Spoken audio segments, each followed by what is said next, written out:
Hi guys, my name is Ian Crew. I'm an instructor at the Joy of Dance Center in Toronto, Ontario, and the creator of SocialBallroom.Dance, a fun website where I share some of the various tips and tricks that I've learned over my years as a ballroom dance instructor. It's a lovely, sunny, warm day in Toronto, so I thought I'd just sun myself here on the nesting chair and move on with our monthly theme, which was talking about the benefits of ballroom dancing. Last week we were going over some of the physical benefits.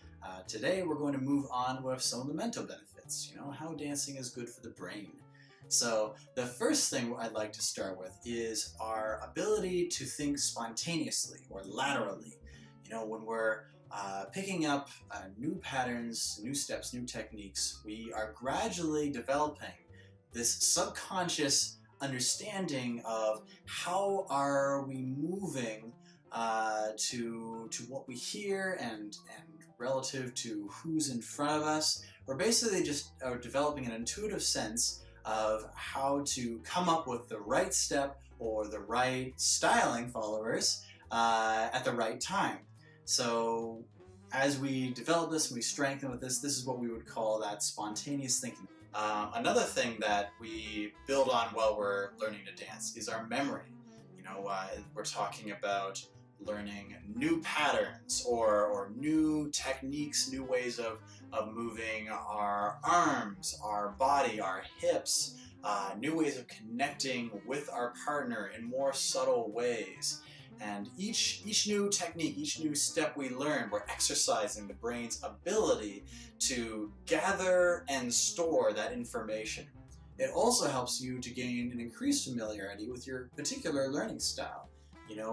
Perhaps you tend to learn best if somebody explains things using metaphors. They use a lot of visuals, like you want to rotate your body like you're throwing a fastball, or you're working your hips like a top-loading washing machine. I don't know. And that way you develop this understanding through pictures. Other people might do better if the person simply physically takes them and moves them through steps. These are your kinesthetic learners, the ones who learn by doing.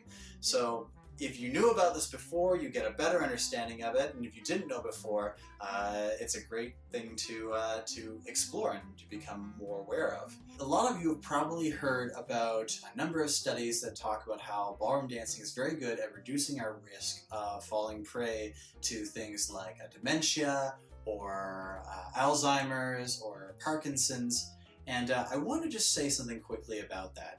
Now, when we're talking about reducing that risk, I did a little bit of digging into those studies, and what I found was that it is specific to people who are constantly stretching their brains with new things. So if you're a leader, this might mean you're trying out new patterns, or you're combining patterns in ways that you've never done before, and you want to keep on stretching and keep on trying to understand things like that. If you're a follower, it often is a little bit easier if you're dancing with multiple partners, because each leader is going to bring something new to the table. But if you're dancing with only one person, you might want to consider just encouraging them to expand a little bit. That discovery process is part of the joy of learning to dance. And what this does is it builds what the scientists call cognitive reserve.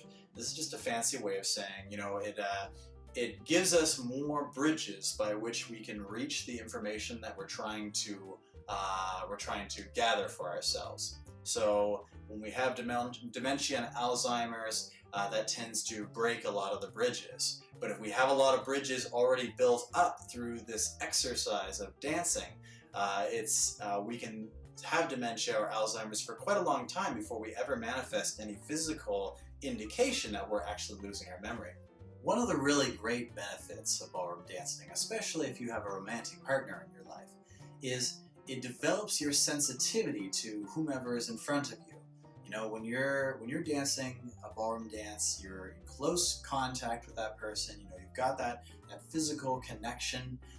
You're going to pick up very quickly if that person is, a little bit hesitant or nervous or angry or happy, or excited. There's you'll be able to pick it up both through what you're feeling, but also through what you're seeing, through their body language. And married men and women everywhere will tell you that's a very good thing to know when you're deciding how you're going to how to deal with a person, as well as, of course, in your social relationships, in your working life. It's just good to develop that kind of sensitivity. Another great thing that ballroom dancing does for us is it enhances our focus. So when I was dancing on Sunday night, I had to put all my attention on moving my partner around the floor. I was aware of things like what was happening in the music, of other people around me, of whether my partner was a very experienced dancer or more of a beginner. But I couldn't let those things interfere with the number one most important thing is I've got to focus on the connection, and I've got to keep moving her through each pattern, right? And followers, you have to do the same thing. Your attention has to be focused entirely on, what am I feeling through this connection, and how can I respond to that, right? That's why they often say that things like meditation is very good it's a very good thing to do before you dance, or just as a general practice, because it teaches you how to develop that laser focus that you need when you're doing something complicated like a dance. It's interesting actually, because at the same time it is also improving your multitasking ability. So I still had to respond to the people around me so I didn't run into them. I still needed to respond to the music that I was hearing, so I stayed on beat, or hit the musical accents as I understood them. But I didn't let them interfere with the most important thing. I just kept it on sort of the back burner, if you like.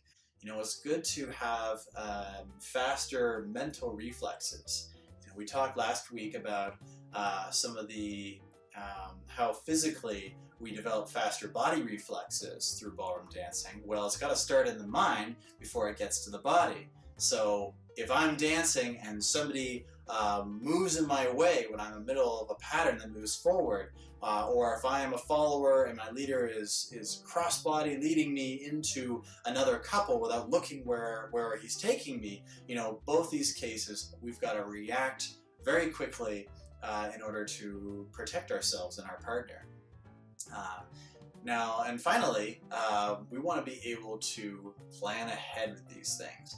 Much like we do when we're learning to drive defensively, we need to sort of anticipate any issues that are sort of moving towards us, or we're moving towards, and be able to have a plan ready to respond to them. So that ability to come up with something quickly, that's what's really helpful for us when we're dancing, and also just going about our day-to-day lives.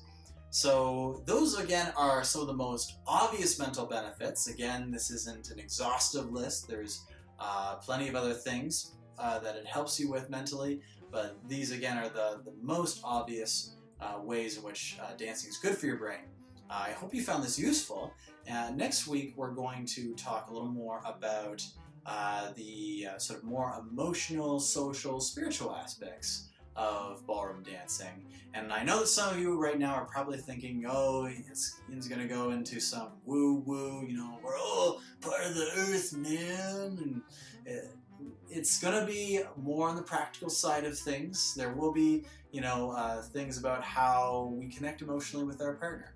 It's great for making friends. It's great for just being a part of that social community. And so we'll talk about some of these sometimes less obvious or less appreciated benefits of ballroom dancing next time. But I hope you found this useful once more. I think the mental benefits of ballroom dancing are just amazing and often underappreciated. So I'm going to pick this up again next week, and if you have any questions, comments, complaints, please let me know on my Facebook fan page, which is Ballroom Dancers Anonymous, or you can email me at ian@SocialBallroom.Dance. Once more, that's ian@SocialBallroom.Dance. And in the meantime, I look forward to seeing you next week. Until then, happy dancing.